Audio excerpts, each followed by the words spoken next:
जनाबे सदर साहब, मोहतरम नेतागण,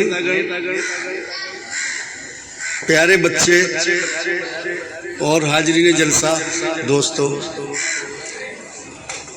सबसे पहले तो मैं कारी साहब को ये मुबारकबाद कितनी दूं कि मुझे अंदाज नहीं होता कि वो वक्त लफ्ज़ कहाँ से लाऊं। कमाल कर दिया इन्होंने, पूरे इलाके के लगभग यहाँ सभी जिम्मेदार लोगों को बुलाया है। मधु क्या है, ये बड़ी खुशी की बात है। और इन बच्चों के माध्यम से कारी साहब ने सब कुछ कहलवा दिया। अब कोई तकरीर वकरीर की जरूरत तो है नहीं, सब बच्चों ने कह दिया कि असली बात है क्या मामला। लेकिन चूंकि आए हैं यहाँ तो दो चार बात तो कहेंगे ही। दोस्तों, कारी साहब का हुक्म गया, मैं बहुत सोचता रहा कि बहुत सारे प्रोग्राम छोड़ने पड़ेंगे। मैं आपको बता दूं कि मैं पूरे हिंदुस्तान में उत्तराखंड का प्रतिनिधित्व करता हूं, अपनी वकील जमात हूं, और देश के मुख्तलिफ हिस्सों में जाता हूं। और लोग इसलिए जानबूझ के बुलाते हैं कि वो, मैं सच्ची बात कहने से गुरेज नहीं करता, बिल्कुल किसी भी कीमत पर, कितना बड़ा अधिकार हो, कितना बड़ा अफसर हो, कोई कुछ हो।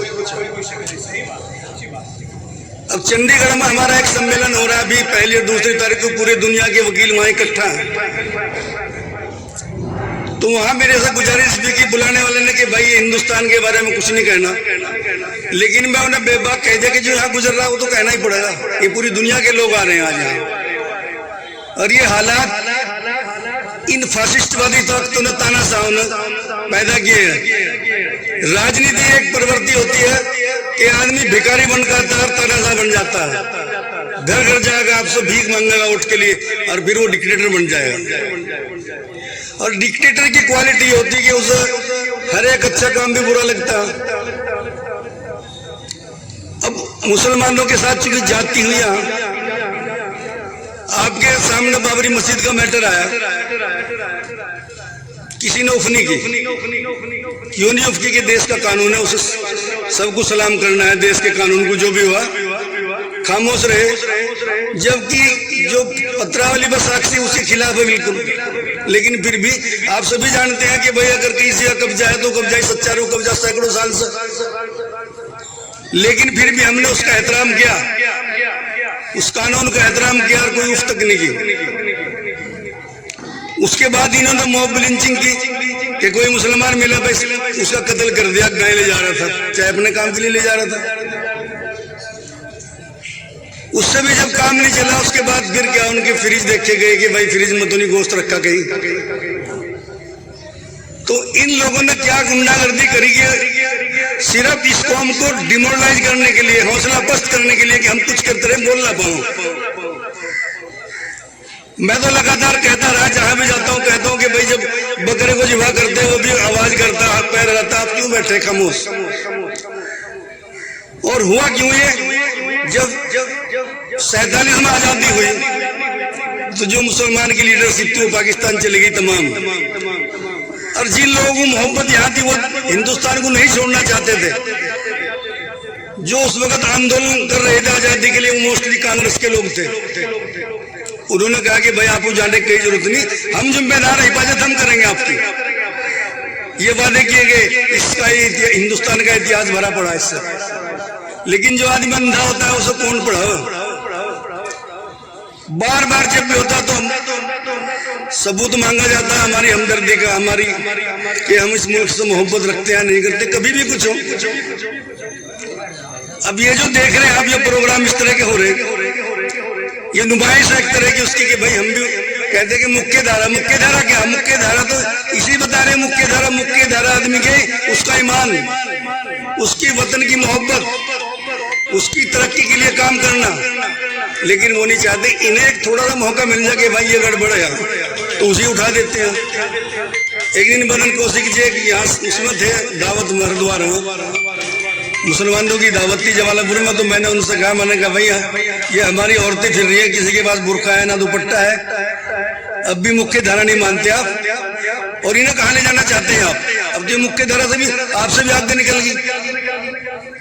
तो असली बात मुख्य धारा की नहीं, असली बात यह है कि इस मुल्क पर कब्जा कैसे किया जाए, कब्जा कैसे रखा जाए। लगातार ये चल रही है प्रवृत्ति। उसके बाद जब चुप रहे हम, उसी ने कहा हमने फिर ये अब मजबूरी हो गई थी कि अब तो देश से निकलने वाली बात थी। डिटेंशन सेंटर की बात है कि डिटेंशन सेंटर है क्या है? सरकार ने मना किया कोई डिटेंशन सेंटर नहीं है। उसके बाद रिपोर्ट आ गई आसाम और इन इलाकों से कि भाई यहाँ तो बहुत सारे डिटेंशन सेंटर है। और डिटेंशन सेंटर है क्या?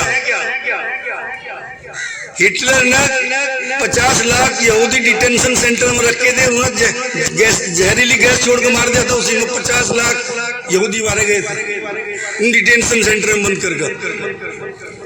अब वो कहते हैं कि सीए से कुछ नहीं होना, लेकिन जो आगे की बात सोचते हैं उससे डर लगता है कि आगे क्या होने वाला है।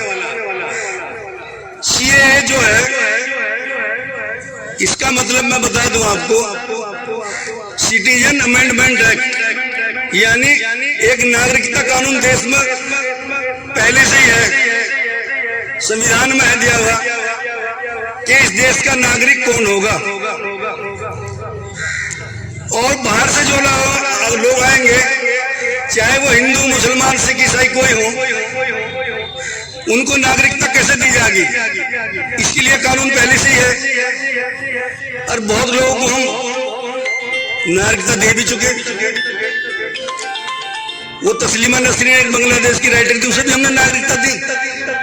तो उस कानून में जो हमारा पुराना कानून है पहले से 47 के बाद, उसमें कोई ऐसा प्रोविजन नहीं है, ऐसा कोई प्रावधान नहीं है कि किसी को नागरिकता देंगे किसे नहीं है। तो हमारी कसौटी है देश की कि भाई इन बातों में जो खराब रहा हम नागरिक बना लेंगे यहाँ का। तो ये अमेंडमेंट करने की जरूरत क्या है आपको? उस कानून में क्यों संशोधन करना चाहते हैं? संशोधन करना चाहते हैं, उसमें कुछ सारे क्लास और जोड़ दिए। एक सबसे बड़ा जो गलत बात है जिसका आप विरोध कर रहे हैं कि भाई मुसलमान को अलग क्यों रखा है। जब सिख, ईसाई, पादरी, वो सिख, ईसाई और दूसरे लोगों को, जैनियों को यहाँ की नागरिकता दी जाएगी, तो भाई मुसलमानों को नहीं दी जाएगी। असली तकरार, असली झगड़ा यह है। अब देखिए वो मौजूदा दौर में हुआ क्या कि वो लीडरशिप तो हमारी चली गई, गुम होगी, और मुसलमान के साथ ये जाति की उसकी लीडरशिप पनपने नहीं दी। और उसके लिए कौन जिम्मेदार है? कांग्रेस जिम्मेदार और हम लोग जिम्मेदार हैं जो हम नहीं सोच सके। लीडरशिप आपकी है नहीं। अब ये जाति आपको इतनी बड़ी जाति हुई, और सारी जाति लगातार रोज होती रहती है। और हुआ क्या उसमें कि जिसे कहते हैं मुझे पतलून वाले जीन्स पहनने वाले लोग हैं, वही स्टूडेंट सड़क पाए, वही आंदोलन कर रहे हैं, पूरे देश में आंदोलन चला रहे हैं वो जो पतलून पहनने वाले लोग। और यहाँ नहीं समझो आप, ये आंदोलन पूरी दुनिया में चल रहा है। अभी मैं टीवी पर देख रहा था, न्यूजीलैंड में बड़ा भारी प्रोसेशन था, कैलिफोर्निया यूनिवर्सिटी में बड़ा भारी प्रोफेशन था, लंदन की यूनिवर्सिटी में बड़ा भारी प्रोफेशन था। ये किसकी देन है? उन जो लोग पढ़े लिखे लोग आए इस मैदानों को, उन्होंने देख लिया कि भाई और लीडरशिप खुद ही पैदा करनी पड़ेगी, लीडरशिप कहीं से नहीं आने वाली आपके पास। और वो जिसको ये बहकाते थे, सारी कौम को, पूरे इंडिया की कौम को बहकाते रहे कि मुसलमान और तो भी मुसलमान जाति करते हैं, उनके लिए 3 तलाक का कानून लाया जाएगा और उन्हें सहूलियत दी जाएगी। सहूलियत क्या दे रहे हैं? उसका घर तोड़ने की बात कर रहे हैं और घर जोड़ने की वो कौन सी बात कर रहे हैं? अब वो महिलाएं सड़कों पर, लखनऊ में उन्हें पिटा गया, उनके कंबल उतार लिए गए, खुले आसमान के नीचे छोड़ दिया। और लाठीचार्ज इतना क्या है कि वहां की किसी अखबार की बहुत बड़े की मुसलमान थी, वो टीवी पर आ रहा था कि एसपी साहब खुद ही डंडे मार कह रहे थे मेरे से कि पाकिस्तान चले जाओ, तुम पाकिस्तान नहीं हो। उसका बयान भी आया बहुत बार। तो इस तरह की जाति और की सीए लाओ और फिर एनआरसी लाओ, एक तरह से इसे डराया जा रहा है। मेरा तो ये मान है जी कि यहाँ से ना कोई जाने वाला ना कोई भेज सके। ये दिखा दिया, ये आपकी कुव्वत ने दिखा दिया। और कांग्रेस ने जितने जुल्म किए जाति की हमारे साथ, लेकिन अब मैं कहता हूँ कि वो कांग्रेस जो बीजेपी चाहती थी कि मजहब के नाम पर दंगा हो जाए, हिंदू मुसलमान हो जाए, उस कांग्रेस ने नहीं होने दिया। चाहे तो उसकी अपनी मजबूरी समझो कि वो जा रही थी राजनीति से, लेकिन उस कांग्रेस ही वो सारे मुल्क में मदद कर रहे हैं आंदोलनकारियों की। हो सके उनके गुनाह माफ हो जाए इससे। तो दोस्तों, ये जो हरकतें होती हैं, जैसे कि भी एक आदेश आया, शायद आप लोगों ने पढ़ा हो कि जितने भी रेलवे स्टेशन रेलवे विभाग की वो नोटिफिकेशन है रेलवे विभाग का कि उर्दू के बोर्ड खत्म किए जाएंगे, उससे उर्दू में स्टेशनों के नाम लिखे वो खत्म किए जाएंगे। अभी अभी आया ये। तो इसके लिए भी आपको सोचना कि हजारों हजार सैकड़ों साल से, अरे भाई इस उर्दू ने क्या जात टिकरी। हाँ, कारी साहब बता रहे कि जमतुल भाई हिंद ने कोई वहाँ सुप्रीम कोर्ट गई, हाई कोर्ट कोई रिट फाइल की है। हालांकि ये तो सुप्रीम कोर्ट का मैटर है जी, चूंकि ये सेंट्रल गवर्नमेंट से संबंधित रखता है। हाई कोर्ट में वो मसले जाते हैं जो स्टेट गवर्नमेंट से, राज्य सरकार से संबंध रखते हैं। इसमें तो सुप्रीम कोर्ट में ही जाना पड़ेगा। पहले क्या किया कि मायावती, श्रीमती मायावती मुख्यमंत्री थी, यहाँ तिवारी जी मुख्यमंत्री थे। पीछे जे के इम्तिहान में 40 नंबर का पेपर होता था उर्दू का, आपसी साजिश के तहत इसने यहाँ खत्म कर दिया यूपी में, और उर्दू तिवारी जी ने यहाँ खत्म कर दिया उत्तराखंड में पेपर। इससे तो मुसलमानों को फायदा होता है, उर्दू वही पढ़ते हैं। और 40 नंबर का पेपर तो कंपटीशन में बहुत बड़ी बात रखता है, जहाँ 1-1, 2-2 नंबर से ऊपर नीचे हो जाते हैं। उसके लिए हम रिट में गए, हाई कोर्ट ने स्वीकार ही नहीं करी। उसके बाद सुप्रीम कोर्ट गए तो आज तक सुनाई नहीं। सुनाई मेरे 20 साल की ना बात होगी, कोई सुनाई नहीं उसमें। तो ये साजिश मिलजुल के हो रही है, ये ना समझो कि कोई एक आदमी कर रहा। ये जो लोग बीजेपी में बैठे आज दिख रहे हैं आपको, सब कांग्रेस की पैदावार, यहीं से गए वहां ट्रेन होकर। लेकिन कांग्रेस लगातार कहती है कि भाई हम तो फिरका प्रस्तों के खिलाफ है, फासिस्टों ताकतों के खिलाफ हो। तो वो कह रही है कम से कम इतना हमें सुकून मिलता है कि भाई चलो ये एक अच्छी बात कह तो रहे हैं, प्रैक्टिकल कुछ ही हो। अब दोस्तों, भारतीय संविधान जब शुरू में बना 395 धारा थी। आप सभी लोगों से मेरी गुजारिश है कि मेरी इस वीडियो को शेयर करें और मेरे इस चैनल को सब्सक्राइब करें। जय हिंद, जय भारत, जय भीम।